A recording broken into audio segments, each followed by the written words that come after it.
No tribunal, ela era humilhada pelo ex-marido que dizia nem advogado conseguiu arranjar. Todo mundo ria da situação dela, até que uma mulher poderosa entrou e revelou quem realmente era a mãe dela. Carla respirou fundo antes de empurrar a pesada porta de vidro do Fórum Central. Suas mãos tremiam enquanto seguravam uma pasta simples de documentos, e o coração batia tão forte que parecia que todo mundo podia ouvir. Estava usando a única roupa social que tinha guardado no armário há anos. Um conjunto azul marinho que já não servia mais direito, mas era tudo o que possuía para aquele momento decisivo. Os sapatos de salto baixo faziam barulho no chão de mármore do corredor, ecoando como tambores na sua cabeça cheia de preocupações. O fórum estava movimentado naquela manhã. Advogados de terno caro conversavam nos corredores com suas pastas de couro. Secretárias corriam de um lado para outro carregando pilhas de processos e famílias inteiras aguardavam nervosas pelos bancos de madeira. Carla se sentiu pequena no meio de toda aquela agitação, como se fosse uma intrusa num mundo que não era dela. Procurou pela sala onde seria a audiência do seu divórcio, verificando várias vezes o papel amassado onde havia anotado o número da vara.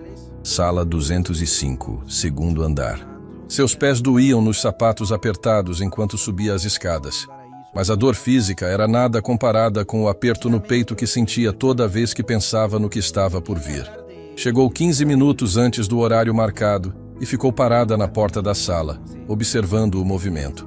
Algumas pessoas já estavam sentadas nas cadeiras de plástico do lado de fora, todas com cara de quem preferia estar em qualquer outro lugar do mundo.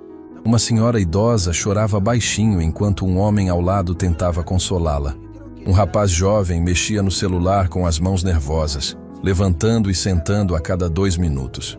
Carla se juntou a eles, sentindo que fazia parte de um clube que ninguém queria pertencer. O clube dos que chegaram ao fim da linha e precisavam que a justiça resolvesse o que o amor não conseguiu. Exatamente às 9 horas, um homem elegante apareceu no final do corredor. Bruno vestia um terno cinza impecável, sapatos de couro italiano que brilhavam sob a luz fluorescente, e carregava uma maleta de executivo que provavelmente custava mais que o salário mensal de Carla quando ainda trabalhava. Ao lado dele, caminhava Dr. Henrique Moura, um advogado que ela reconheceu imediatamente por causa dos programas de televisão onde ele aparecia comentando casos famosos. Cabelo grisalho penteado com gel, óculos de grife no rosto e aquele sorriso confiante de quem nunca perdeu uma batalha importante.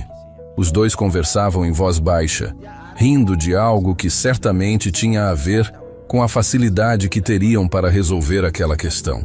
Bruno parou quando viu Carla sentada sozinha no banco de plástico. Olhou ao redor, como se procurasse por alguém, e depois fixou os olhos nela com uma expressão de surpresa fingida que ela conhecia muito bem. Era a mesma cara que ele fazia quando queria humilhar alguém, mas tentando parecer inocente.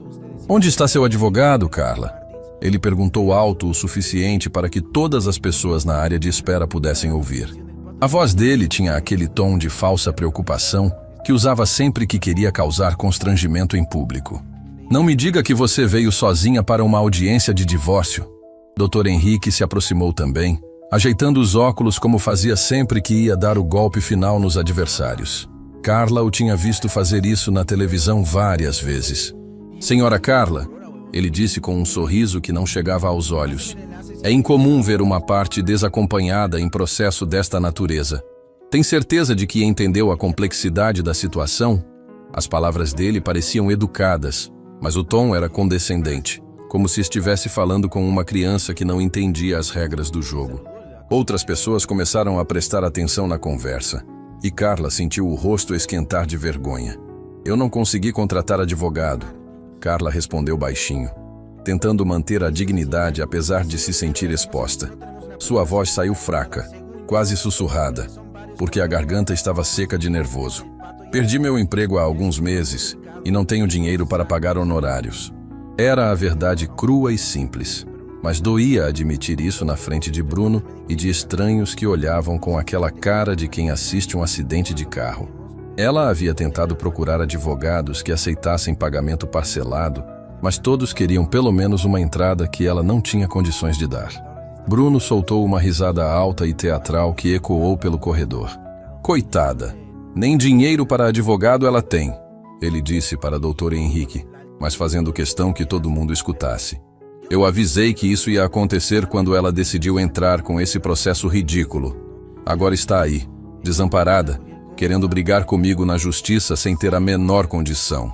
Ele balançou a cabeça como se tivesse pena dela, mas o brilho malicioso nos olhos mostrava o quanto estava se divertindo com a situação. Você sempre foi meio ingênua, Carla, mas isso aqui passou dos limites da fantasia. Dr. Henrique complementou a humilhação com aquela voz pausada que usava para soar mais inteligente. É exatamente o que eu falei para seu ex-marido, dona Carla. Processos de divórcio envolvem questões patrimoniais complexas, divisão de bens, pensões. Não é algo para amadores tentarem resolver sozinhos. Uma pessoa sem representação legal adequada pode acabar renunciando a direitos importantes por pura falta de conhecimento. Ele fez uma pausa dramática e olhou ao redor, como se quisesse que todos testemunhassem sua sabedoria. Mas enfim, cada um sabe de suas limitações. As pessoas que estavam esperando suas próprias audiências começaram a sussurrar entre si, apontando discretamente na direção de Carla. Ela ouvia fragmentos das conversas. Coitada da mulher. Como é que alguém vem sem advogado? Deve estar passando necessidade mesmo. A vergonha era quase física, como se tivesse engolido vidro. Bruno e Dr. Henrique trocavam olhares de satisfação, claramente felizes com o espetáculo que estavam proporcionando. Era exatamente o tipo de situação que Bruno adorava criar. Ele sendo o poderoso e bem-sucedido, e ela sendo a fracassada que não conseguia nem se defender direito. Carla fechou os olhos por alguns segundos e tentou se lembrar do motivo pelo qual estava ali. Pensou nas filhas dela, Sofia e Ana, que precisavam ver que a mãe era capaz de lutar pelos próprios direitos. Pensou em todas as noites que havia chorado escondida no banheiro durante os últimos anos de casamento, sentindo-se inútil e incapaz. Pensou na promessa que havia feito para si mesma no dia que descobriu que Bruno tinha uma amante. Nunca mais ia deixar ninguém pisotear em cima dela. Abriu os olhos devagar e olhou diretamente para o ex-marido. Eu não desisto fácil, Bruno. Você deveria saber disso. Nesse momento, a porta da sala de audiência se abriu e apareceu um oficial de justiça chamando as partes. Processo de divórcio, Bruno Silva versus Carla Silva. Ele anunciou em voz alta. Dr. Henrique ajeitou a maleta e disse para Bruno: vamos resolver isso rapidinho. Sem advogado do outro lado, vai ser mais fácil que tirar doce de criança. Bruno riu e respondeu: eu até tenho pena dela, mas fazer o quê? A vida ensina na marra quem não aprende na conversa. Os dois entraram na sala rindo e conversando como se fossem para uma reunião de negócios bem-sucedida. Carla pegou sua pasta simples de documentos, respirou fundo mais uma vez e seguiu atrás deles. Suas pernas tremiam, o coração disparava, mas havia algo dentro dela que se recusava a ser quebrado. Talvez fosse o orgulho, talvez fosse o amor pelas filhas, ou talvez fosse simplesmente a certeza de que merecia ser tratada com dignidade. Entrou naquela sala sabendo que estava em desvantagem, mas determinada a não sair de lá menor do que entrou. Bruno podia ter o melhor advogado da cidade, mas ela tinha algo que ele havia perdido há muito tempo: a verdade do seu lado e a coragem de uma mulher que não tinha mais nada a perder. A sala de audiências era menor do que Carla imaginava. Paredes bege sem vida, uma mesa comprida de madeira escura onde o juiz se sentaria, e duas mesas menores, uma de frente para a outra, onde as partes deveriam se posicionar. O ar-condicionado fazia um barulho constante que deixava o ambiente ainda mais tenso. Bruno e Dr. Henrique se acomodaram na mesa da direita, espalhando documentos organizados em pastas coloridas que pareciam ter sido preparadas por uma equipe inteira. Do lado esquerdo, Carla se sentou sozinha com sua pasta simples, sentindo-se como David enfrentando Golias, mas sem uma funda na mão. Enquanto esperava o juiz chegar, as memórias começaram a invadir sua mente como uma avalanche dolorosa que não conseguia controlar. Lembrou-se de como tudo havia começado a mudar logo após o casamento. Bruno, que durante o namoro dividia as contas e a tratava como igual, começou gradualmente a assumir o controle total das finanças da casa. Deixa comigo, amor, ele dizia com aquele sorriso charmoso. Homem é que tem que cuidar dessas coisas de dinheiro. Mulher não entende de investimentos e planejamento financeiro. No início, ela até achou romântico. Pensou que ele estava sendo protetor, querendo poupá-la das preocupações financeiras para que pudesse se dedicar ao lar e às filhas que sonhavam ter. O salário dela como professora de história numa escola particular sempre foi depositado diretamente na conta conjunta que Bruno administrava. Assim fica mais organizado, ele explicava. Eu centralizo tudo e você não precisa se preocupar com nada. Carla nunca tinha acesso aos extratos bancários, não sabia quanto ganhavam juntos, quanto gastavam, nem quanto guardavam. Quando precisava de alguma coisa, tinha que pedir a ele, explicar o motivo, justificar a necessidade. Para que você quer esse dinheiro? Ele perguntava sempre, mesmo quando se tratava de necessidades básicas como roupas para as meninas ou produtos de limpeza para a casa. Era como ser menor de idade financeiramente, dependendo da aprovação do marido para cada centavo. Aos poucos, Bruno foi criando regras cada vez mais rígidas. Carla não podia fazer compras acima de R$ 50 sem consultar ele primeiro. Não podia sair para almoçar com as colegas de trabalho porque isso é gasto desnecessário. Não podia comprar presentes para familiares porque temos que economizar para o futuro das meninas. Ele controlava tudo com a desculpa de que estava sendo responsável, mas na verdade estava criando uma prisão financeira da qual ela não conseguia sair. Quando ela questionava, ele ficava irritado. Você não entende nada de dinheiro, Carla. Se fosse por você, a gente já estava falido. Deixa quem entende cuidar dessas coisas. O que Carla não sabia era que Bruno mantinha uma vida financeira paralela que ela jamais suspeitou. Além da conta conjunta onde depositava apenas uma parte do salário dele, ele tinha outras 3 contas em bancos diferentes, onde guardava a maior parte dos rendimentos. Investia em ações, aplicações, até mesmo alguns imóveis que comprava e vendia sem ela saber. Para Carla, eles eram um casal de classe média que precisava economizar cada centavo. Para Bruno, aquilo era apenas um teatro para manter a esposa controlada, enquanto ele acumulava patrimônio sem dividir com ninguém. A descoberta da traição aconteceu de forma inesperada, numa tarde de sábado. Sofia, a filha mais velha, estava brincando com o celular do pai que havia esquecido em cima da mesa da cozinha, quando uma mensagem chegou. Papai, tem uma mulher mandando foto de biquíni aqui no seu telefone. Ela disse inocentemente, mostrando a tela para Carla. O mundo desabou naquele instante. As mãos de Carla tremeram enquanto via dezenas de conversas íntimas entre Bruno e pelo menos 3 mulheres diferentes. Mensagens que mostravam encontros em hotéis, promessas de presentes caros, jantares românticos, viagens que ele dizia ser a trabalho. Uma vida inteira de mentiras se revelou em poucos minutos de leitura. Quando Bruno chegou em casa naquela noite, Carla o confrontou. Estava tremendo de raiva, de dor, de humilhação por ter sido enganada durante anos. Eu vi as mensagens, Bruno. Todas elas. Como você pode fazer isso comigo? Com as nossas filhas? Ele não negou, não pediu desculpas, não demonstrou nenhum pingo de arrependimento. Pelo contrário, virou o jogo contra ela com uma frieza que a deixou chocada. Você está louca, Carla, lendo meu celular, invadindo minha privacidade, fazendo cena por causa de umas conversas inocentes. Isso que dá mulher desocupada, fica criando drama na cabeça. A manipulação psicológica que veio depois foi ainda pior que a descoberta da traição.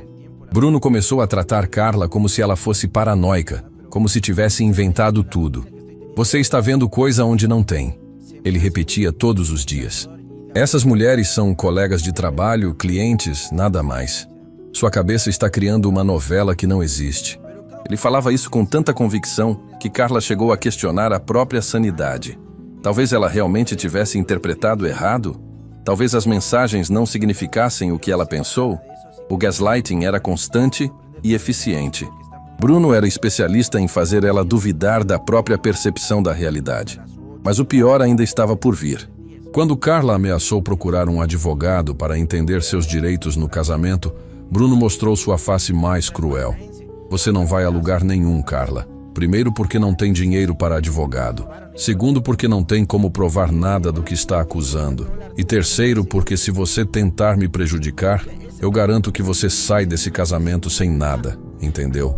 Sem nada mesmo. Nem pensão, nem casa, nem carro. Vai ter que se virar sozinha com 2 crianças. E a gente sabe muito bem que você não tem capacidade para isso. A ameaça era clara e a deixou aterrorizada. Como uma professora desempregada iria sustentar 2 filhas sozinha, o medo a paralisou durante meses. Carla continuou vivendo naquela farsa de casamento, fingindo que estava tudo bem, engolindo a humilhação diária de dividir a cama com um homem que a traía e a desprezava. Mas algo dentro dela começou a mudar quando viu Sofia, então com 12 anos, perguntando: "Mãe, por que a senhora nunca sorri mais?" Naquele momento, Carla percebeu que estava ensinando às filhas que mulher deve aceitar desrespeito, que amor próprio não é importante, que a felicidade não vale a luta. Era a última coisa no mundo que queria transmitir para elas.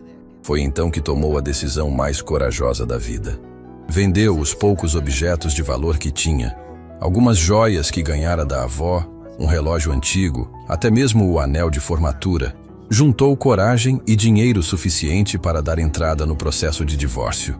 Não importava se Bruno tinha o melhor advogado da cidade. Não importava se ela ia enfrentá-lo sozinha e sem recursos. Não importava se todo mundo ia dizer que ela estava louca por largar um marido bem-sucedido. Suas filhas mereciam ver uma mãe que lutava pela própria dignidade, que não aceitava migalhas de respeito, que mostrava na prática que toda mulher tem direito à felicidade. Agora, sentada naquela sala fria do fórum, Carla respirou fundo e se lembrou de por que estava ali. Não era apenas sobre dinheiro ou bens materiais.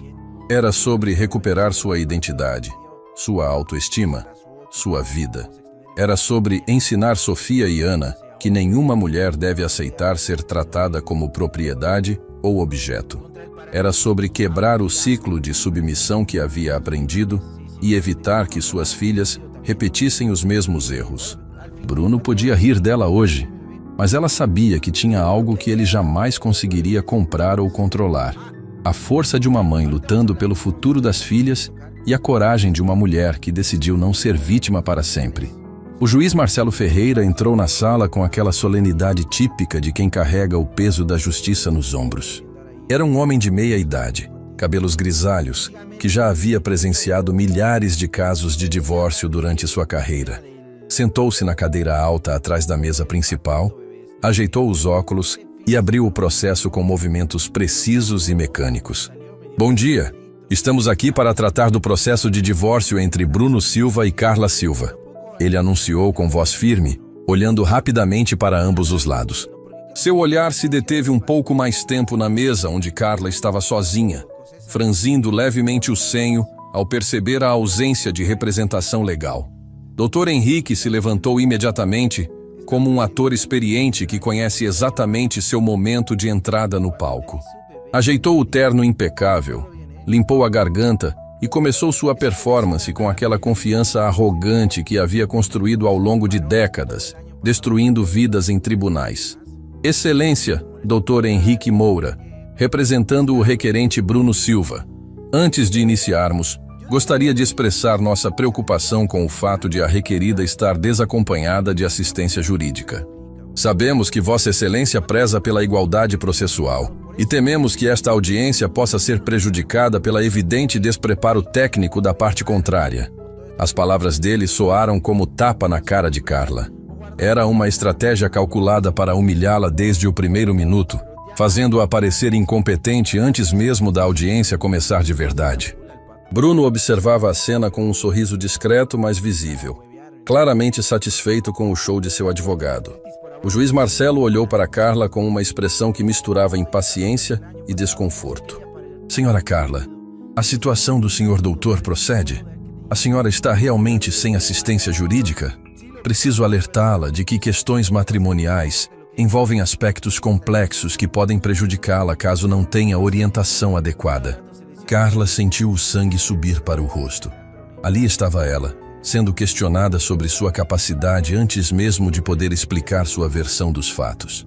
As mãos dela tremeram enquanto segurava os papéis, e por um momento pensou em se levantar e sair correndo daquela sala. Mas então lembrou das filhas, da promessa que havia feito para si mesma, de todas as noites que havia chorado em silêncio. Excelência, eu entendo que é incomum, mas não tive condições financeiras de contratar advogado. Perdi meu emprego e estou passando por dificuldades. Mas pesquisei muito sobre meus direitos e trouxe todos os documentos que consegui reunir. Sua voz saiu mais firme que ela esperava, mas ainda assim podia sentir o julgamento no olhar de todos. Dr. Henrique aproveitou a deixa como um predador que fareja sangue. Abriu sua pasta de couro e retirou uma pilha impressionante de documentos perfeitamente organizados em divisórias coloridas. Excelência, lamento profundamente a situação financeira alegada pela requerida, mas isso só comprova o ponto que queremos demonstrar nesta audiência. Ele fez uma pausa dramática, olhou para Carla com fingida compaixão e continuou. A senhora Carla sempre foi uma pessoa financeiramente irresponsável. Durante os 15 anos de casamento, meu cliente sustentou sozinho não apenas a família, mas também os gastos excessivos e compulsivos de sua esposa. A acusação foi como um soco no estômago. Carla abriu a boca para protestar, mas Dr. Henrique levantou a mão pedindo silêncio e continuou sua destruição sistemática. Tenho aqui relatórios detalhados dos gastos da requerida nos últimos 5 anos. Compras supérfluas, tratamentos estéticos desnecessários, roupas caras que ela nem chegava a usar. Enquanto meu cliente trabalhava incansavelmente para prover o sustento da família, ela gastava sem critério nem responsabilidade. Cada palavra era uma mentira bem construída, mas soava convincente na voz experiente do advogado. Bruno balançava a cabeça com ar de sofrimento, como se fosse a vítima de uma mulher perdulária. Isso não é verdade! Carla explodiu, não conseguindo mais se controlar. Suas mãos tremiam de indignação e sua voz saiu mais alta que pretendia. Eu trabalhava como professora. Meu salário inteiro ia para a conta que ele controlava. Eu nem tinha acesso aos extratos bancários. Ele que decidia todos os gastos da casa. As lágrimas começaram a brotar nos olhos dela. Uma mistura de raiva, frustração e desespero por ver sua vida sendo distorcida daquela forma cruel. Bruno se levantou devagar, com aquela postura de homem injustiçado que havia ensaiado mentalmente. Olhou para o juiz com a expressão de quem carrega uma cruz pesada e disse com voz pausada e cheia de falsa dor: Excelência, é exatamente essa instabilidade emocional que tornou nossa convivência impossível. Carla sempre foi uma pessoa que vivia no mundo da fantasia, que inventava versões da realidade para se fazer de vítima. Eu sustentei essa família sozinho durante 15 anos. E agora ela quer reescrever a história para parecer que eu era o vilão. Dr. Henrique complementou o ataque com precisão cirúrgica. Meu cliente tem documentos que comprovam todas as transferências feitas para gastos pessoais da requerida. Salões de beleza, lojas de roupas, restaurantes caros onde ela almoçava com as amigas, enquanto meu cliente trabalhava para sustentar a família. A ironia é que agora ela alega não ter dinheiro nem para contratar advogado. Mas durante o casamento gastava milhares em futilidades. Era uma obra de ficção perfeita, construída com documentos forjados e meias-verdades que sonhavam convincentes. As pessoas que assistiam à audiência começaram a sussurrar entre si. Carla podia ouvir fragmentos das conversas. Realmente parece ser uma aproveitadora. Coitado do homem, mulher que não trabalha e ainda quer ficar rica. O julgamento da opinião pública estava sendo construído tijolo por tijolo, e ela se sentia como se estivesse sendo enterrada viva sob o peso das mentiras. O próprio juiz Marcelo começou a demonstrar impaciência com ela, tamborilar os dedos na mesa e olhar o relógio como se quisesse acabar logo com aquele caso óbvio. Excelência, Dr. Henrique continuou sua demolição. Além dos gastos excessivos, a requerida nunca contribuiu efetivamente para o patrimônio familiar. Enquanto meu cliente construía uma empresa próspera, investia no futuro da família, ela se contentava em ser uma simples professora de escola, sem ambição nem perspectiva de crescimento. Agora, no momento da separação, quer se apropriar de bens que não ajudou a construir. É um caso clássico de oportunismo matrimonial. Carla sentiu o mundo girar ao seu redor. Cada palavra era uma facada envenenada que atingia não apenas sua dignidade, mas também sua identidade como mãe, como mulher, como ser humano. Bruno observava tudo com satisfação mal disfarçada, como um gato brincando com um rato antes de dar o golpe final. Era exatamente assim que ele sempre funcionava. Destruía psicologicamente primeiro, para depois dar o golpe de misericórdia. Mais grave ainda, doutor. Henrique prosseguiu implacável. É a situação das crianças. Meu cliente sempre foi o provedor único da família, e agora teme pelo bem-estar das filhas caso elas fiquem sob responsabilidade exclusiva de uma mãe que sequer consegue se sustentar. Estamos pedindo não apenas a divisão justa dos bens, mas também que seja estabelecida pensão reversa, onde a requerida contribua financeiramente para o sustento das crianças que ficarão com o pai. A última frase foi como uma bomba explodindo dentro do peito de Carla. Pensão reversa? Bruno queria que ela pagasse para ele, queria tirar as filhas dela. O desespero tomou conta de seu corpo inteiro. Suas mãos começaram a tremer incontrolavelmente. A voz falhou quando tentou protestar, e lágrimas de pura angústia começaram a rolar pelo seu rosto. Era o momento mais humilhante de toda a sua vida, sendo destroçada publicamente por mentiras bem construídas, enquanto o homem que havia prometido amar e proteger assistia com prazer sádico. Mas então, no momento exato em que parecia que tudo estava perdido, quando o desespero ameaçava consumir completamente sua sanidade, algo profundo e ancestral despertou dentro dela.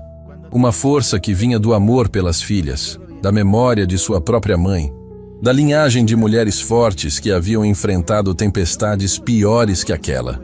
Carla enxugou as lágrimas com as costas da mão, respirou fundo e olhou diretamente para Bruno com uma intensidade que o fez recuar na cadeira.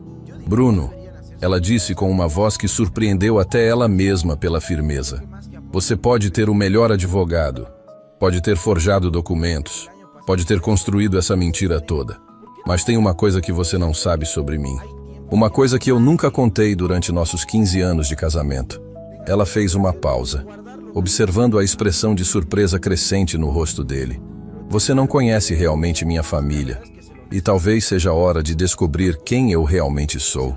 O silêncio que caiu sobre a sala foi ensurdecedor. As palavras de Carla ainda ecoavam no ar como o som de um sino que anuncia mudanças. Bruno, que até então mantinha aquela postura arrogante de quem controla completamente a situação, sentiu algo estranho se mexer no estômago. Pela primeira vez em 15 anos de relacionamento, havia algo na voz da ex-esposa que ele não reconhecia. Uma firmeza que nunca tinha visto. Um brilho nos olhos que o deixou desconfortável. Doutor. Henrique percebeu a mudança no ambiente e rapidamente tentou retomar o controle da narrativa antes que sua vítima se transformasse em adversária. Excelência, o advogado disse com aquele tom condescendente que usava sempre que queria desqualificar alguém. É comum em processos de divórcio a parte mais fraca tentar criar distrações dramáticas quando se vê encurralada pelos fatos. A requerida está claramente tentando desviar a atenção do que realmente importa aqui: sua total irresponsabilidade financeira e sua incapacidade de sustentar a família. Ele olhou para Carla com um sorriso cruel e completou: qualquer história que ela invente agora não vai mudar os documentos que provam 15 anos de vida parasitária. Bruno sentiu um alívio momentâneo com a intervenção de seu advogado. Era isso mesmo que precisava, que Dr. Henrique desmoralizasse qualquer tentativa de Carla recuperar o controle. Ele se ajeitou na cadeira, recuperando um pouco da confiança perdida, e decidiu aplicar o golpe que havia planejado para este momento. Carla sempre foi fantasiosa, Excelência. Durante nosso casamento, ela vivia inventando histórias sobre sua família para impressionar as pessoas. Dizia que tinha parentes importantes, que vinha de família tradicional, mas nunca apresentou ninguém. A verdade é que ela tem vergonha das próprias origens humildes. A acusação foi como um tapa na cara, mas desta vez Carla não se abalou. Pelo contrário, algo dentro dela se fortaleceu ainda mais. Era exatamente por isso que sua mãe sempre havia pedido discrição total sobre a identidade da família. Para proteger você de pessoas como esse homem que vai tentar usar nossa posição contra você, ela sempre dizia.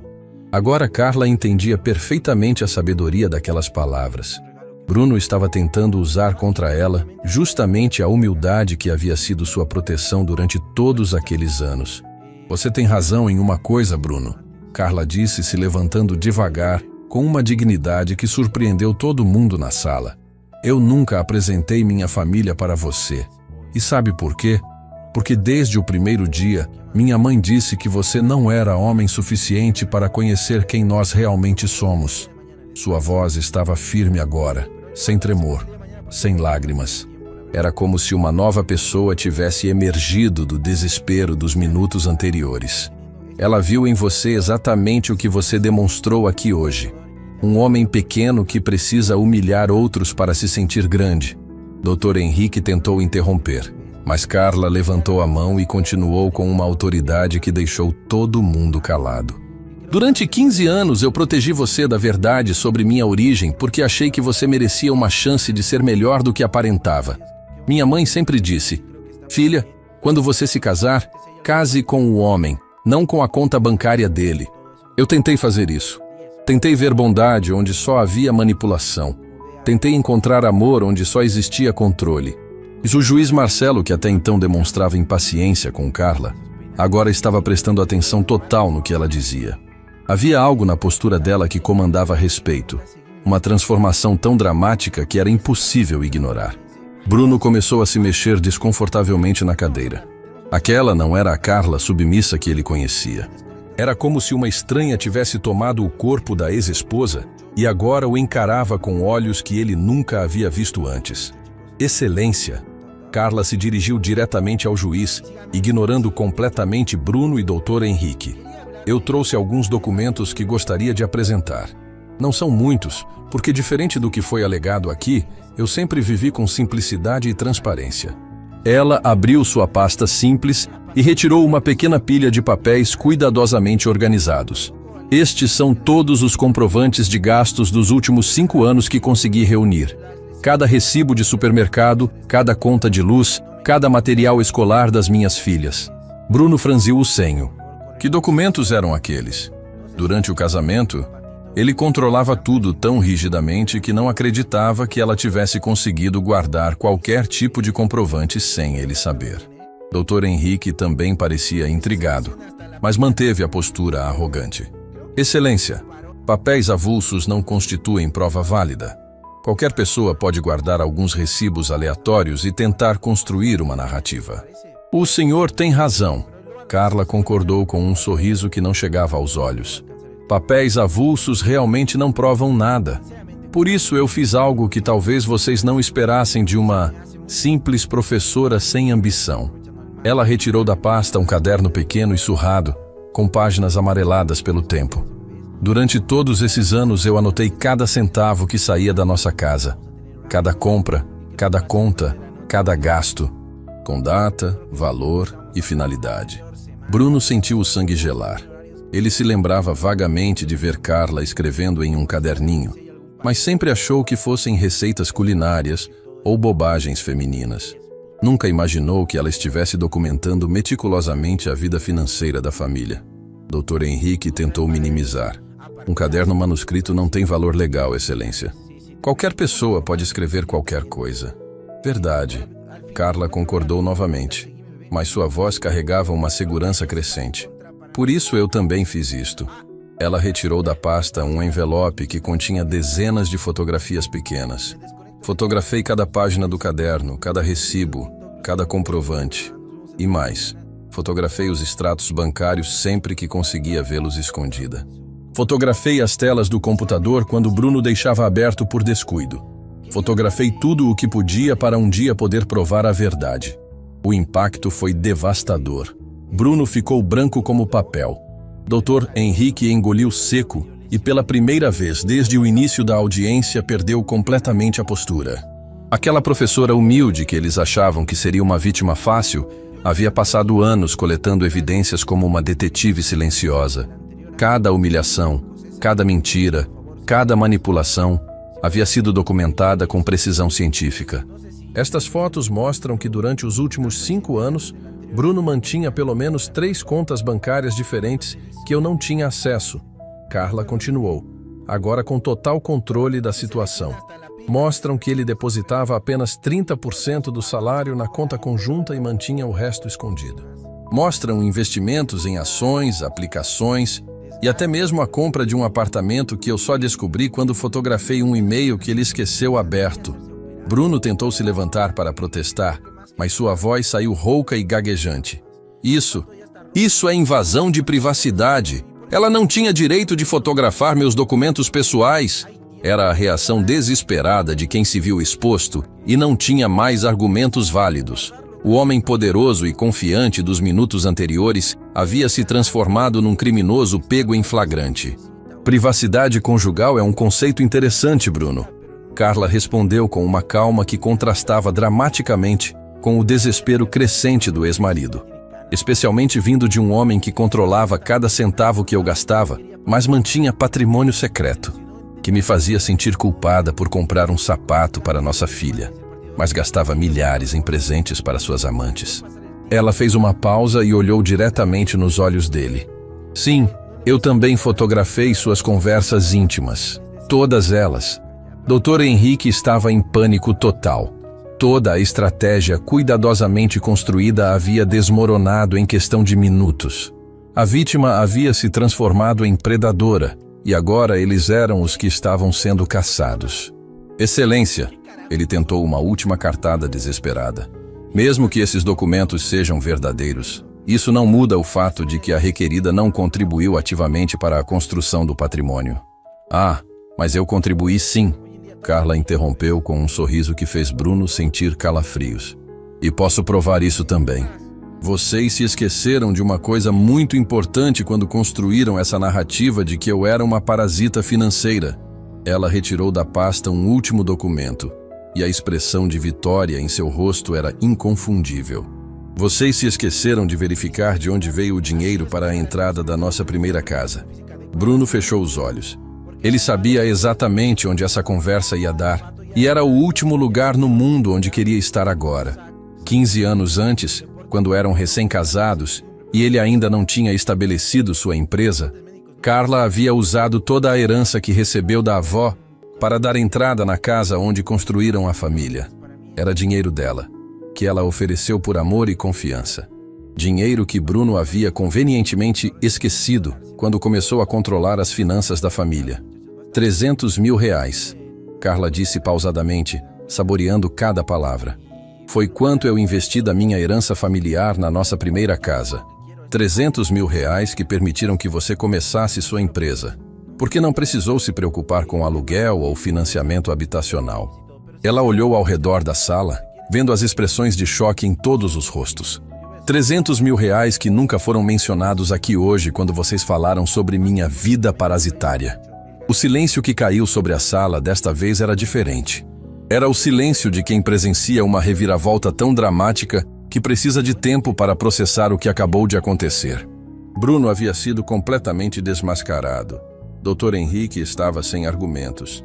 E Carla, a mulher humilde que chegou sozinha e foi humilhada publicamente, agora dominava completamente aquele tribunal. Excelência, ela disse se dirigindo ao juiz com renovada confiança. Eu vim aqui hoje preparada para ser humilhada, porque sabia que seria isso que eles tentariam fazer. Mas eu também vim preparada para a verdade. E a verdade é que durante 15 anos eu fui uma esposa dedicada, uma mãe exemplar e uma parceira financeira que investiu tudo o que tinha na nossa família enquanto meu marido construía uma segunda vida nas sombras. Ela fez uma pausa e olhou uma última vez para Bruno. O que vocês não sabiam é que eu nunca fui apenas uma professora simples. Eu sempre soube exatamente quem eu sou. E talvez seja a hora de vocês descobrirem também. Bruno estava visivelmente abalado, mas sua natureza arrogante não permitia que admitisse derrota facilmente. Depois de alguns segundos processando o golpe devastador que havia acabado de receber, ele se recompôs e tentou retomar o controle da situação com aquela prepotência que havia sido sua marca registrada durante 15 anos de casamento. Se levantou bruscamente da cadeira, bateu a mão na mesa e explodiu com uma fúria que fez todo mundo na sala se assustar. Chega dessa palhaçada toda, Carla. Você pode ter juntado uns papeizinhos aí, pode ter inventado essas histórias todas, mas não vai me intimidar com esse teatro barato. Dr. Henrique tentou acalmar seu cliente, mas Bruno estava completamente fora de si. Anos de controle absoluto sobre Carla haviam criado nele a convicção de que ela jamais seria capaz de reagir, muito menos de se defender com tanta eficiência. Ver a ex-esposa humilde e submissa se transformar numa adversária formidável mexeu com algo profundo e primitivo no ego dele. Era como se toda sua identidade como homem dominador estivesse sendo questionada publicamente. E isso era inaceitável. Você quer brincar de advogada, Carla? Bruno continuou gritando, perdendo completamente a compostura que havia tentado manter durante a audiência. Você acha que esses documentos mudam alguma coisa? Você continua sendo a mesma mulher fracassada que sempre foi, a mesma professorzinha sem perspectiva que eu encontrei há 15 anos. Sua voz estava carregada de um desprezo tão puro e concentrado que chegava a ser físico. E essa história de família importante é a maior mentira que você já contou na vida. O juiz Marcelo bateu o martelo na mesa, tentando restaurar a ordem na sala. Senhor Bruno, controle-se. Este é um ambiente judicial, não um local para desabafos pessoais. Mas Bruno estava além do ponto de contenção. 15 anos de convicção de superioridade haviam sido destroçados em poucos minutos. E sua mente não conseguia processar a nova realidade onde Carla não era mais a vítima indefesa. Família importante. Bruno riu com uma gargalhada amarga que ecoou pelas paredes da sala. Que família importante, Carla?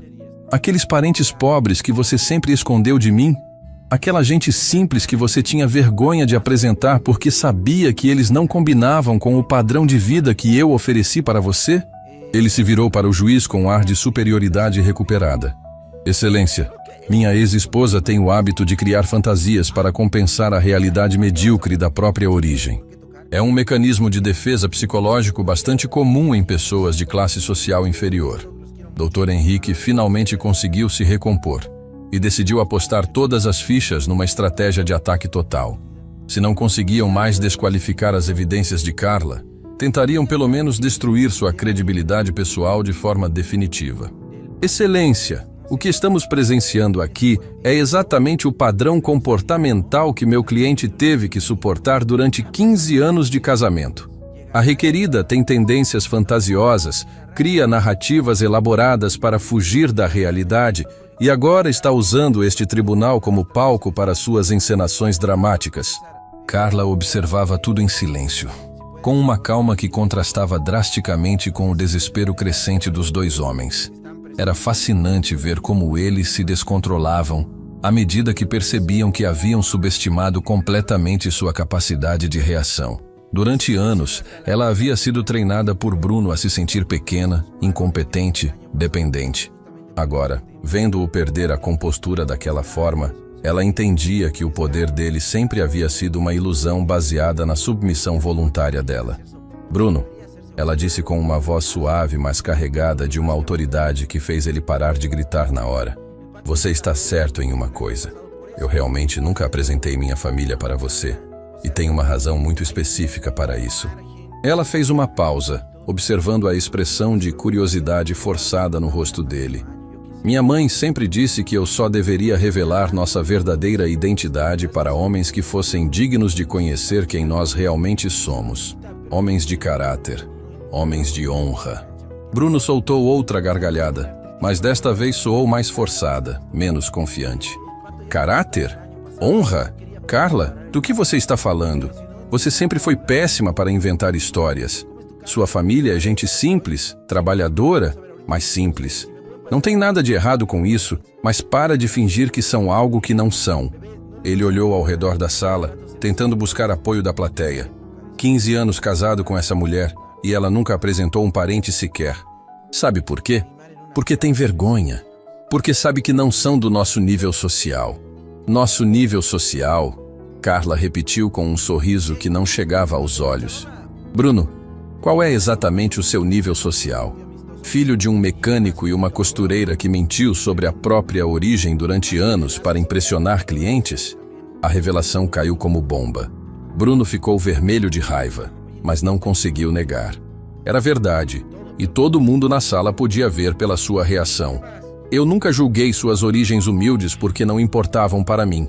Mas é interessante ver como você criou toda uma persona falsa para esconder quem realmente é.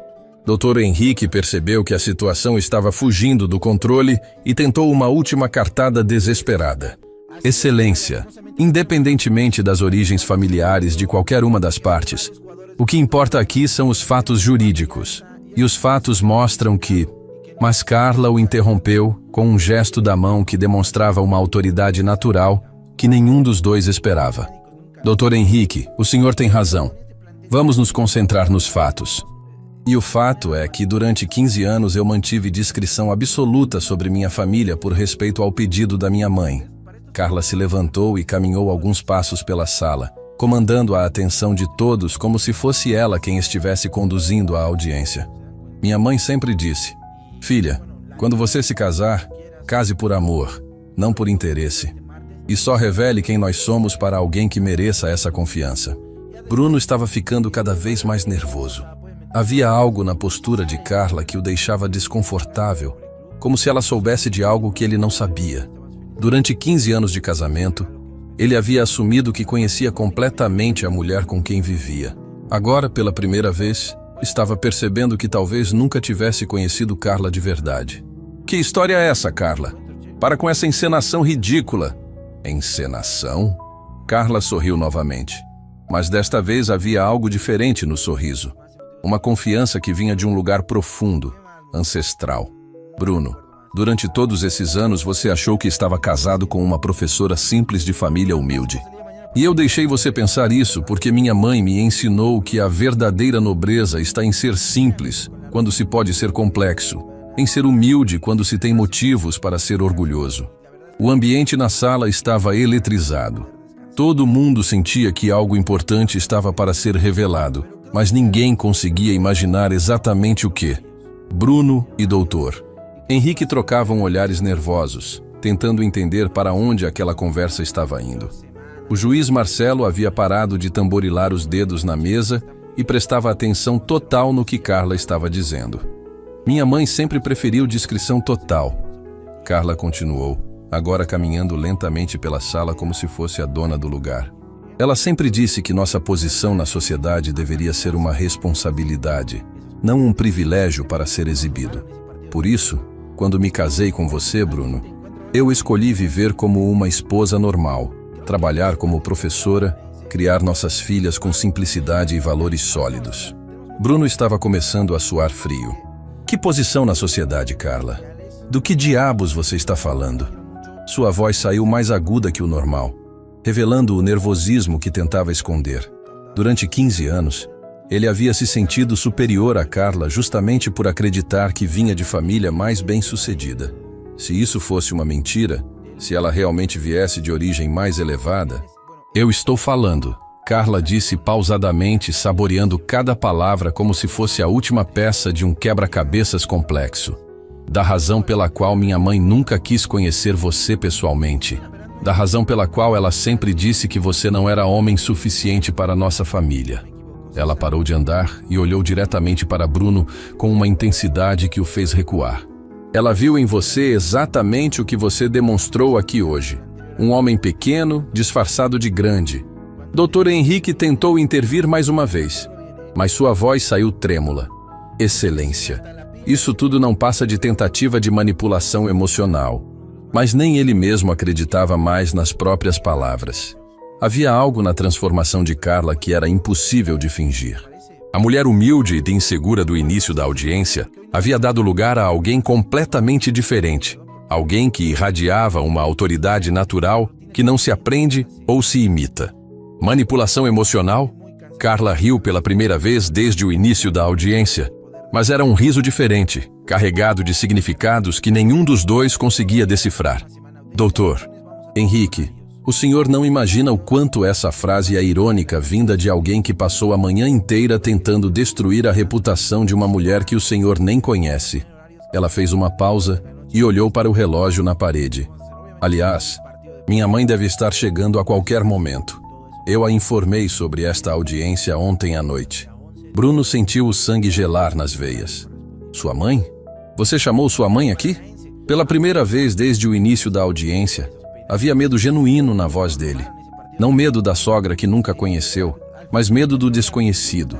Medo de descobrir que havia passado 15 anos subestimando completamente a mulher com quem vivia. Chamei, Carla confirmou com serenidade absoluta. Afinal, depois de 15 anos escondida, ela merece finalmente conhecer o homem que destruiu o casamento da filha dela. Ela olhou para a porta da sala com expectativa. E vocês merecem descobrir com quem realmente estavam lidando todos esses anos. Nesse momento, como se tivesse sido coreografado pelo destino, passos firmes e determinados ecoaram no corredor do lado de fora. Passos que tinham autoridade, propósito, poder. Bruno e Dr. Henrique se viraram instintivamente para a porta, sentindo que algo monumental estava para acontecer. Carla sorriu pela última vez antes da tempestade. Chegou a hora da verdade. A porta da sala se abriu com uma autoridade que fez todo mundo se virar instintivamente. O que entrou pela porta não foi apenas uma pessoa. Foi uma presença que transformou instantaneamente toda a energia do ambiente. Doutora Helena Medeiros tinha 60 anos, cabelos prateados impecavelmente arrumados num coque elegante e vestia um tailleur azul marinho que custava mais que o salário anual da maioria das pessoas na sala. Mas não era a roupa cara que comandava respeito. Era a forma como ela se movia, como ocupava o espaço, como seus olhos percorriam o ambiente com a confiança de quem estava acostumada a tomar decisões que mudavam vidas. Atrás dela entraram 3 homens de terno impecável, cada um carregando pastas de couro que pareciam conter documentos capazes de mover montanhas. O primeiro era Dr. Márcio Almeida, advogado criminalista famoso por nunca ter perdido um caso e por cobrar honorários que chegavam a 6 dígitos. O segundo era Dr. Roberto Figueiredo, especialista em direito empresarial e sócio do maior escritório de advocacia do país. O terceiro era Dr. Antônio Cardoso, expert em direito de família e conhecido por destruir completamente qualquer um que ousasse subestimar seus clientes. Bruno sentiu as pernas ficarem bambas no exato momento em que reconheceu os 3 advogados.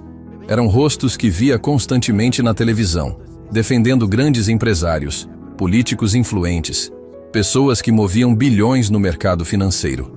Sua mente ainda tentava processar o que aqueles homens estavam fazendo ali, quando o Dr. Henrique ficou completamente pálido ao lado dele. Meu Deus, ele sussurrou quase inaudivelmente. São os advogados do escritório Almeida, Figueiredo em Cardoso. O que eles estão fazendo aqui? Helena percorreu a sala com o olhar, avaliando cada pessoa presente com a precisão de um general inspecionando tropas antes da batalha. Quando seus olhos pousaram em Carla, seu rosto se iluminou com um sorriso maternal carregado de orgulho e amor. Quando olhou para Bruno, a expressão mudou completamente. Não havia ódio nem raiva. Apenas o tipo de desprezo gelado reservado para insetos insignificantes que ousaram incomodar pessoas importantes. Boa tarde, ela disse com uma voz que carregava décadas de autoridade natural, dirigindo-se diretamente ao juiz Marcelo. Sou doutora Helena Medeiros, mãe da requerente Carla Silva. O nome ecoou pela sala como um trovão. Marcelo quase engasgou com a própria saliva. Helena Medeiros não era apenas um nome qualquer. Era uma lenda viva do judiciário brasileiro, desembargadora do Tribunal de Justiça, professora de Direito Constitucional, autora de livros que eram referência obrigatória nas faculdades do país. O juiz Marcelo se levantou imediatamente, numa demonstração de respeito que deixou Bruno ainda mais confuso e aterrorizado. Doutora Helena, que honra recebê-la em minha vara. Não sabia que a senhora tinha parentesco com a requerente? Sua voz tremia ligeiramente, misturando admiração profissional com nervosismo óbvio. Helena Medeiros era uma das juristas mais respeitadas do país. Alguém cujas decisões influenciavam a interpretação da lei em tribunais superiores. Pois é, Dr. Marcelo. Helena respondeu com um sorriso que não chegava aos olhos. Eu também não sabia que minha filha estava sendo tratada desta forma humilhante em sua sala de audiências.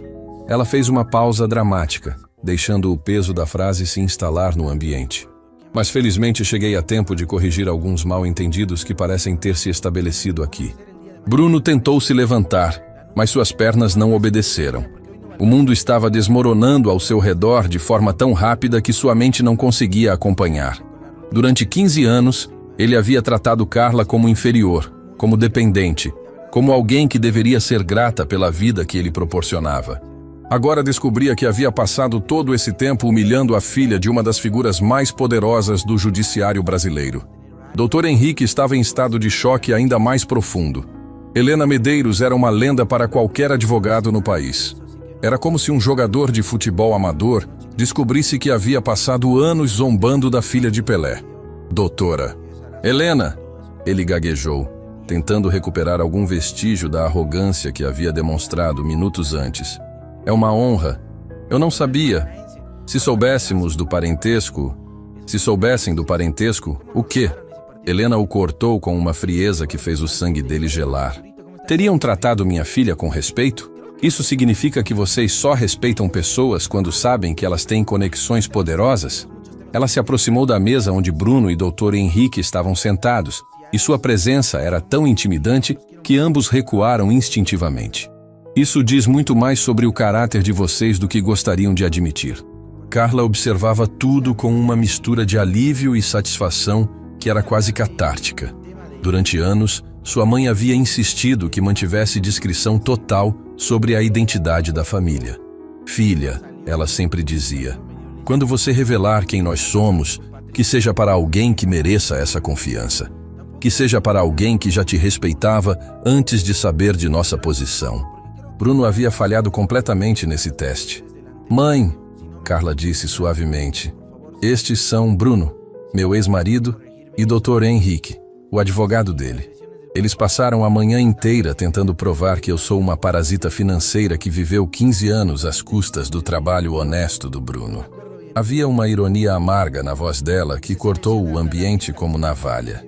Aparentemente, minha contribuição de R$300 mil para a compra da primeira casa não conta como participação no patrimônio familiar. Helena virou-se para Bruno com uma expressão que poderia derreter aço. R$300 mil da herança da minha mãe, que eu dei para minha filha quando ela se casou com você. Sua voz era baixa, controlada, mas carregada de uma autoridade que fazia o ar ficar pesado. R$300 mil que permitiram que você começasse sua empresa sem se preocupar com moradia. E você teve a audácia de chamar minha filha de parasita? Bruno tentou falar, mas apenas sons incoerentes saíram de sua garganta. Dr. Henrique estava suando tanto que manchas apareciam na camisa cara. A situação havia se transformado de uma audiência de divórcio simples num julgamento público onde eles eram os réus e Helena Medeiros era simultaneamente promotora, juíza e júri. Dr. Márcio, Helena se dirigiu ao primeiro advogado que a acompanhava. Por favor, apresente ao Dr. Marcelo a investigação patrimonial que encomendamos sobre o Sr. Bruno Silva. Márcio abriu sua pasta e retirou um dossiê volumoso que fez Dr. Henrique empalidecer ainda mais. Era impossível ter feito uma investigação tão completa em tão pouco tempo, a menos que... Mãe, Carla disse baixinho, você sabia sobre o divórcio há mais tempo do que eu imaginava, não é? Helena sorriu pela primeira vez desde que chegou. Um sorriso que misturava amor maternal com astúcia política. Filha, você acha que eu não acompanho a vida da minha própria filha? Eu sabia sobre as traições dele antes mesmo de você descobrir.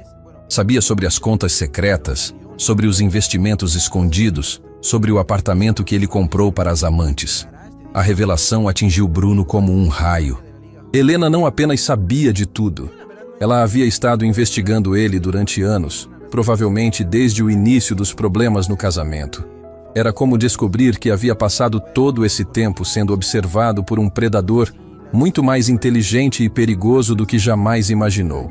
A questão, Helena continuou, agora caminhando pela sala como uma professora dando uma aula magistral, é que eu prometi para minha filha que só interviria se a situação se tornasse insuportável.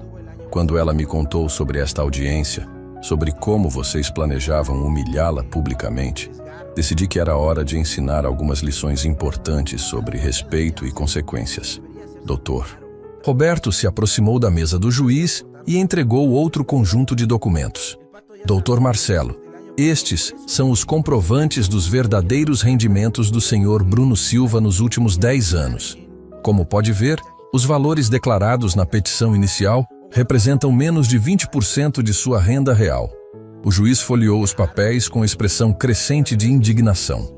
Sonegação de informações em processo judicial era crime grave. Bruno finalmente encontrou a voz, mas ela saiu como um sussurro desesperado.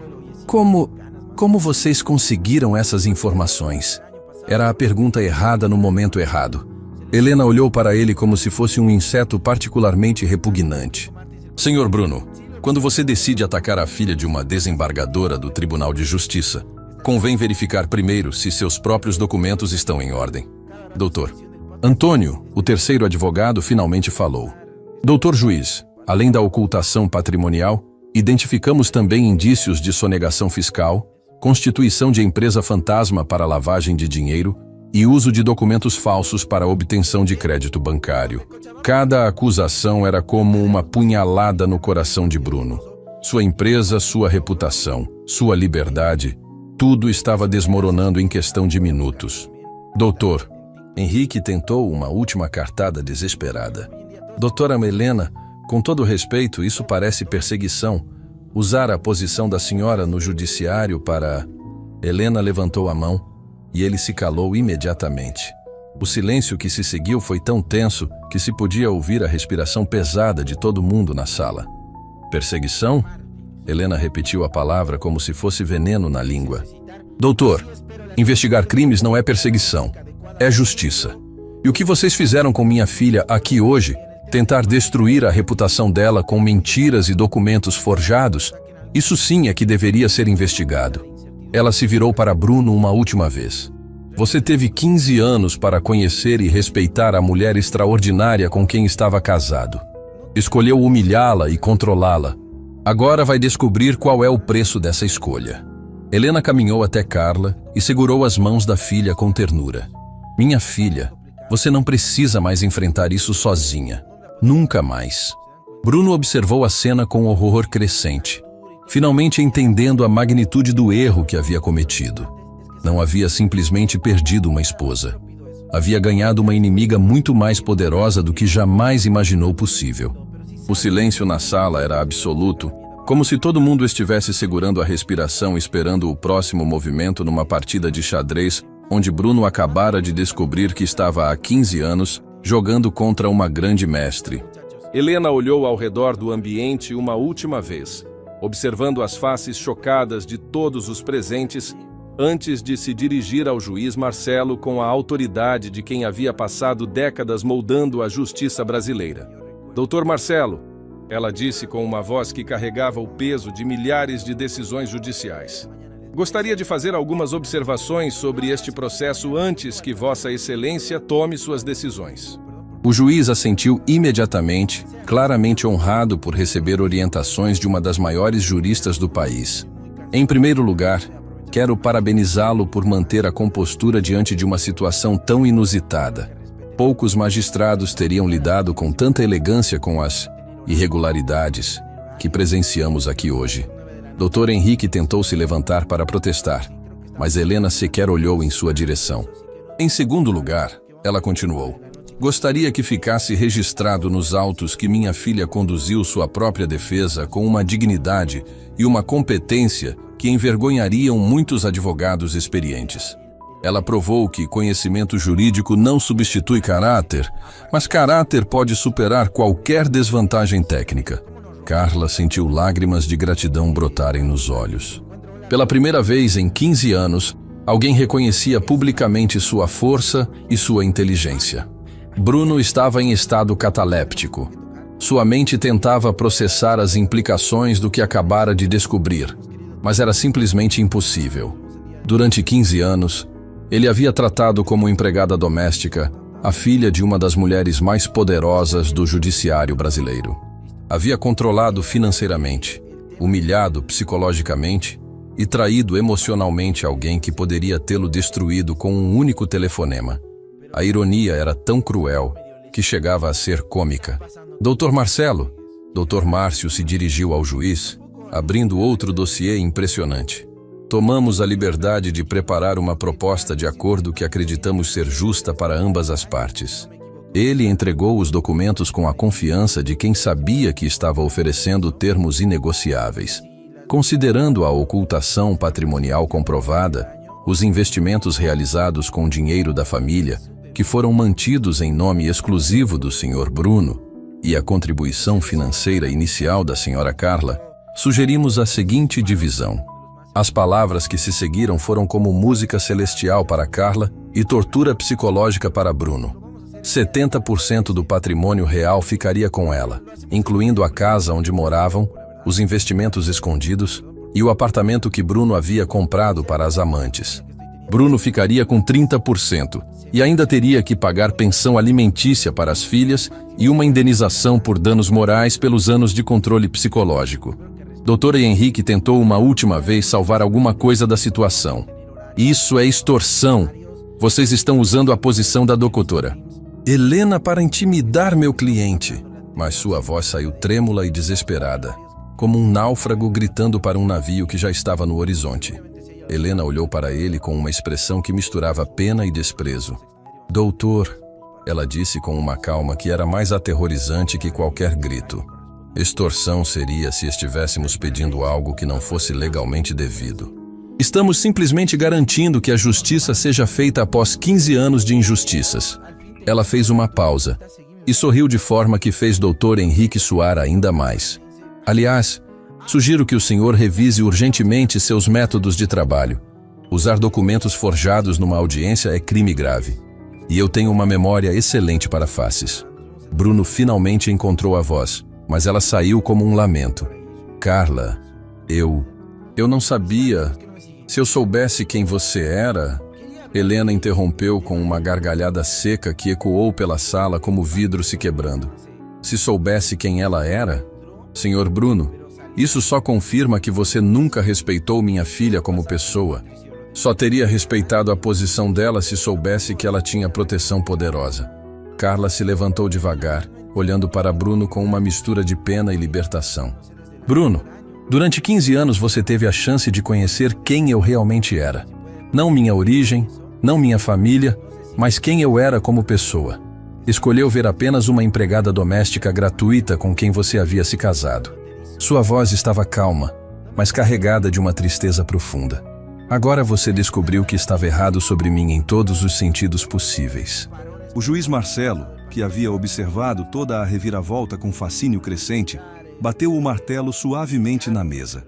Considerando as evidências apresentadas, a ocultação patrimonial comprovada e as irregularidades processuais identificadas, acato integralmente a proposta de acordo apresentada pela defesa da requerente. Ele olhou diretamente para Bruno com desaprovação evidente. Além disso, determino que seja aberta a investigação sobre as práticas financeiras do requerente, que serão encaminhadas às autoridades competentes. Bruno desabou na cadeira como um boneco de pano. Em uma manhã havia perdido a esposa, a maior parte do patrimônio, a reputação e possivelmente a liberdade. Tudo porque havia subestimado completamente a mulher com quem vivia. Doutor, Henrique recolheu seus documentos com as mãos tremendo, sabendo que sua carreira também havia sido severamente prejudicada pela associação com aquele caso desastroso. Helena se aproximou de Carla e a abraçou com ternura maternal. Minha filha, você fez a coisa certa. Seu pai ficaria orgulhoso de ver como você enfrentou tudo isso com dignidade. Ela olhou ao redor da sala uma última vez. Lembre-se sempre, o verdadeiro poder não está em humilhar outros, mas em elevar quem merece ser elevado. Carla abraçou a mãe de volta, sentindo finalmente que um peso gigantesco havia saído dos seus ombros. Obrigada por me deixar lutar a minha própria batalha primeiro, mãe. Eu precisava provar para mim mesma que era capaz. Helena sorriu com orgulho genuíno. Você sempre foi capaz, filha. Só precisava descobrir isso sozinha. Quando saíram daquela sala, Carla não era mais a mulher humilhada que havia chegado sozinha de manhã. Era uma mulher livre, financeiramente independente e dona da própria vida. Bruno ficou para trás, tentando processar como 15 anos de controle absoluto haviam se transformado numa derrota tão devastadora em apenas algumas horas. Do lado de fora do fórum, Helena parou na escadaria e olhou para a filha com amor maternal misturado com admiração profissional.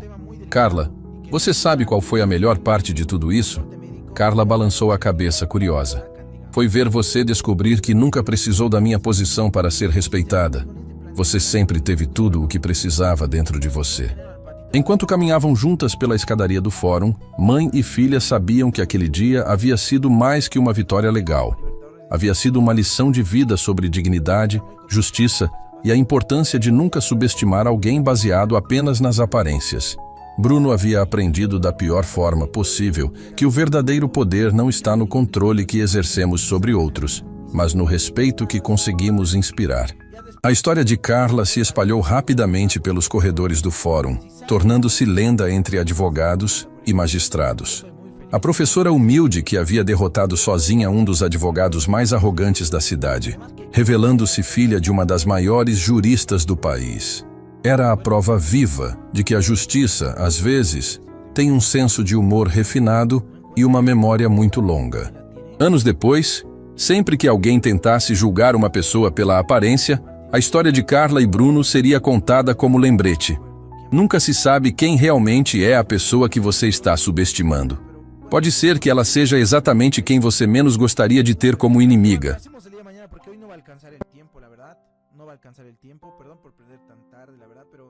Sinceramente, con la rutina que estoy teniendo estas semanas, se me hace muy cansador y la verdad estoy aprovechando al máximo tirarme a mi cama y poder descansar, sinceramente.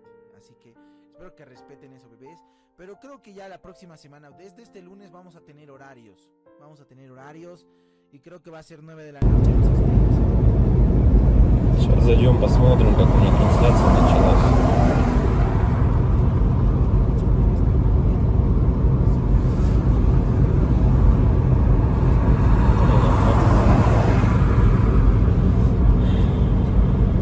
Если вот рассматривать, я говорю, задумываясь о том, что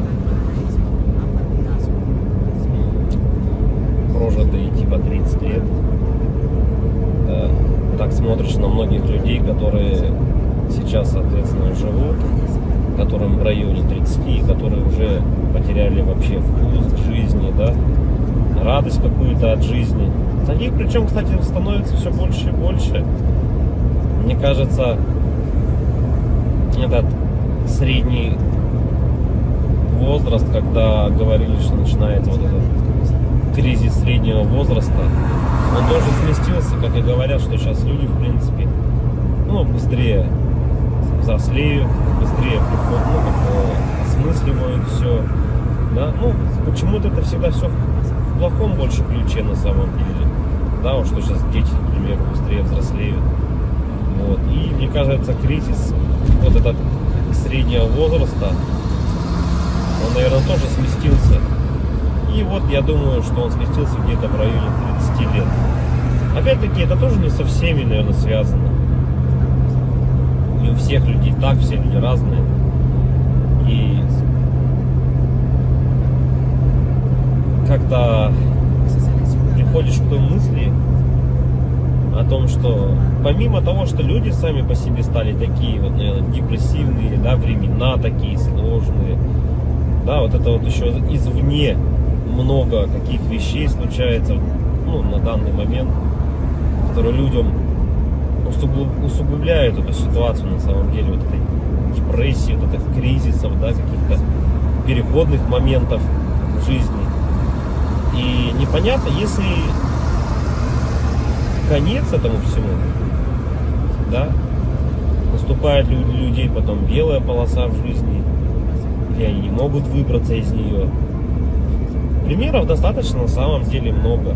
Например, вот сосед у меня есть такой хороший парень был. И есть, он хороший человек сам по себе. Но вот у него сейчас очень сложные времена такие, как бы дизмораль на него напала. О том, что он не реализовался в своей жизни к 30 годам, что жизнь у него кончена. И не может он выбраться из этой ситуации. Да? Как говорят,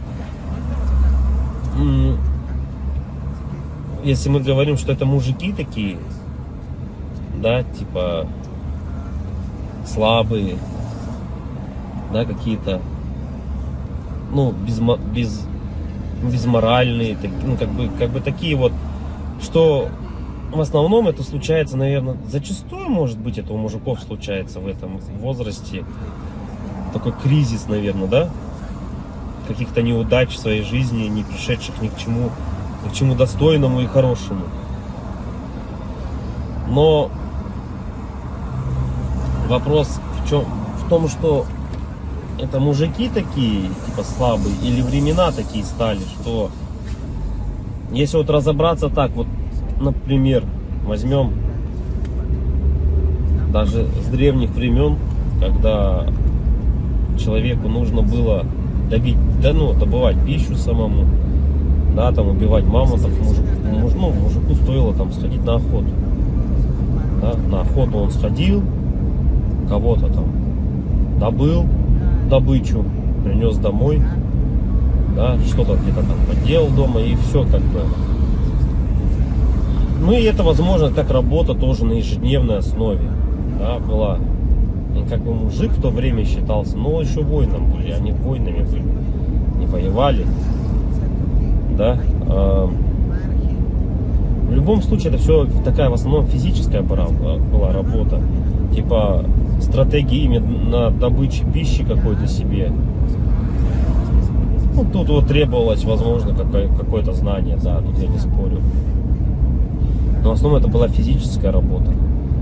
Если взять, к примеру, не такие далекие времена, когда там люди вот только выходили из пещер, да, взять даже, допустим, 50 лет назад, 100 лет назад, да, когда люди работали на заводах, и что тогда считалось именно мужиком, да, таким. Разница была, наверное, с нынешними временами в том, что если ты работал, к примеру, на заводе на каком-то, то тебе было этого всего достаточно. То есть ты уходил на завод, отработал свое время, да, пришел домой, какие-то тоже там, может, домашние дела, и, ну, и этого тебе было достаточно на самом деле. Как бы и все, и заключалась вся суть именно мужчин, ну вот, как бы устроиться, главное, на завод и работать физически, опять-таки, да, получить какое-то образование, так, ну, как бы среднеспециальное, к примеру, да, какой-нибудь токарь, идти на завод, отработать там 8-12 часов. Ну, это не легкая работа, я не спорю тоже с этим. Но опять-таки, этого зато было достаточно. Человек уходил, он отрабатывал там 12 часов и понимал, что ему будет всего достаточно. Ради этого и была, наверное, главная и основная мотивация. Да? И если перенесемся мы, наверное, в наше время уже, сейчас, на данный момент, то есть люди просто не знают на самом деле, как заработать, как получить жилье, как получить новый автомобиль. То есть способов получения данного результата его нету как такового. Это говоря о том, что ты будешь ходить на работу по 8, по 12 часов, допустим, сутками там работать, да, ты не заработаешь на машину, заработаешь ты на нее через 5 лет, если ты там не будешь ни пить, ни есть, как бы, да. Ну ладно, если вообще не тратить деньги, то заработаешь год. Ну такого же невозможно, это же только где-то в сказках. С учетом нынешних трат, то есть даже при зарплате какой-то средней, там 100 тысяч рублей, ну где-то 60, где-то 70, где-то 80, возьмем от 60, наверное, до 120, то есть, к примеру, достижение результата такой, как, к примеру, квартира, недвижка какая-то своя, это кредиты, ипотеки, то есть вот здесь и сейчас ты берешь. И залазя все глубже и глубже, то есть, как сказать, взял ты, к примеру, себе недвижимость, да, в ипотеку, пусть оно будет так. Помимо тех трат, к примеру, помимо этой ипотеки, там, ремонт и так далее, тебе за эти 20 лет нужно и телефоны менять, и одежду менять, и так далее, там, кушать надо. Машины также в этот же момент менять тебе надо. И то есть это кабала на самом деле. такая, она дизморальная. И к чему это все, что же значит мужик в наше время, который ходит на завод, работает 12 часов, а денег у него все равно нету.